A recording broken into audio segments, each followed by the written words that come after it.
PV. Anwar എം.എൽ.എയുടെ പരാതിയിൽ ADGP M.R. Ajith കുമാറിന്റെ മൊഴി രേഖപ്പെടുത്തുകയാണ്. അജിത് കുമാർ പോലീസ് ആസ്ഥാനത്തേക്ക് എത്തിക്കഴിഞ്ഞിരിക്കുന്നു.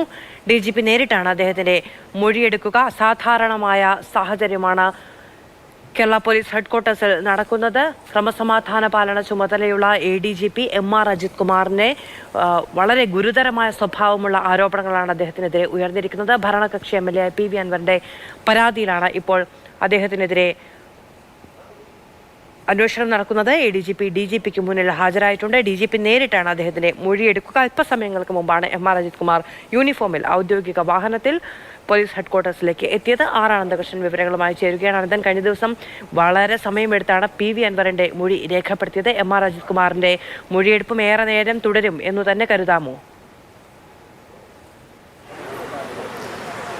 മധു, സംസ്ഥാന പോലീസിലെ ക്രമസമാധാന ചുമതലയുള്ള ADGP M.R. അജിത് കുമാറിനെ സംസ്ഥാന പോലീസ് മേധാവി ഷേഖ് ദർവേസ് സാഹിബ് ചോദ്യം ചെയ്യുന്ന നടപടികൾ ആരംഭിച്ചിരിക്കുന്നു. പോലീസ് ആസ്ഥാനത്ത് DGPയുടെ ഓഫീസിലാണ് ചോദ്യം ചെയ്യൽ ആരംഭിച്ചിരിക്കുന്നത്. പി.വി. അൻവർ MLA ഉന്നയിച്ച വെളിപ്പെടുത്തലുകളും ആരോപണങ്ങളും അതുമായി ബന്ധപ്പെട്ട് മുഖ്യമന്ത്രിയാണ് DGPയുടെ നേതൃത്വത്തിലുള്ള സംഘത്തെ ഈ വിഷയം അന്വേഷിച്ച് റിപ്പോർട്ട് നൽകാൻ വേണ്ടി ചുമതലപ്പെടുത്തിയിരിക്കുന്നത്. DGPയുടെ ഓഫീസിൽ M.R. അജിത് കുമാറിന്റെ മൊഴി രേഖപ്പെടുത്തുന്ന നടപടികൾ ആരംഭിച്ചിട്ടുണ്ട്. മൊഴി വീഡിയോ റെക്കോർഡിംഗ് ചെയ്യുന്നു എന്നാണ് നമുക്ക് ലഭിക്കുന്ന വിവരം. പോലീസ് ആസ്ഥാനത്തെ ഇൻഫർമേഷൻ സെന്ററിലെ വീഡിയോ ഉപയോഗിച്ചിട്ടാണ് റെക്കോർഡിംഗ് നടത്തുന്നത്. നേരത്തെ ഞാൻ സൂചിപ്പിച്ചിരുന്നു, M.R. അജിത് കുമാർ ഒരു ആവശ്യം കൂടി ഉന്നയിച്ചിരുന്നു. കീഴുദ്യോഗസ്ഥർ ഈ മൊഴിയെടുപ്പിൽ പാടില്ല, ഈ ചോദ്യം ചെയ്യലിൽ പാടില്ല എന്നുള്ളത്. അത് അംഗീകരിച്ചതായിട്ടാണ് നമുക്ക് ലഭിക്കുന്ന സൂചന. കാരണം ഈ മൊഴിയെടുക്കുന്ന സമയത്ത് M.R. അജിത് കുമാർ എത്തുന്നതിന് തൊട്ട് മുൻപ് ഈ അന്വേഷണ ടീമിലുള്ള Thiruvananthapuram city police commissioner Sparjan കുമാറും SP ഷാനവാസും പോലീസ് ആസ്ഥാനത്തേക്ക് എത്തിയിരുന്നു. നമുക്കിപ്പോൾ അവിടെ നിന്ന് ലഭിക്കുന്ന വിവരം അനുസരിച്ച് ആ രണ്ട് ഉദ്യോഗസ്ഥരും മൊഴിയെടുക്കുന്ന സ്ഥലത്തേക്ക്, അതായത് DGPയുടെ ചേംബറിനുള്ളിലേക്ക് പോയിട്ടില്ല. അവർ പുറത്ത് വിസിറ്റിംഗ് റൂമിൽ ഇരിക്കുന്നു എന്നാണ്.